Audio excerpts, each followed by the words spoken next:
Today is a first warning impact day because like yesterday, we do expect a pretty good coverage of some afternoon and evening, just heavier summer thunderstorms. There is a chance that a few of them could briefly turn strong to severe. So a day where you want to keep an eye on the radar and have a way to receive those severe thunderstorm warnings just in case we have a few of those issued later. This is what we look like though from our first warning live radar, and so far it's been pretty quiet. Not much to show you at this point. I do expect that to change though as we head through the afternoon and into the evening hours.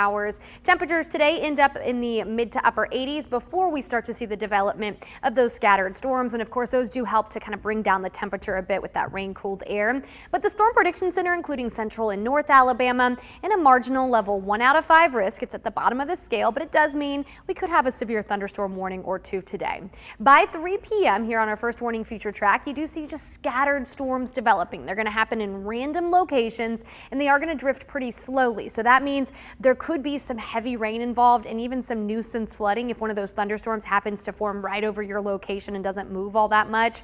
By 5 p.m., we're still looking at some scattered storms around, and same story as I move the clock towards 7 p.m. this evening. At that point, I do believe the better coverage of some scattered storms looks to be south of I-20. And then even overnight, can't totally rule out a spotty shower or storm as we do have a front moving through. That's eventually going to help out with our weather as we move into tomorrow and really through the rest of the week. But for today, once again, heavy thunderstorms likely. Those could bring some intense lightning. Heavy rain could lead to some minor nuisance problems, minor nuisance flooding problems, I should say. And we'll be watching for that potential of some strong winds with the heaviest storms. But tomorrow, we're looking better. We've got a front moving through, and that is going to really bring down our rain chances for tomorrow, for Thursday, for Friday. So we are really getting a chance to dry out through the rest of the week and into the weekend as well. Of course, that's great news for the holiday weekend.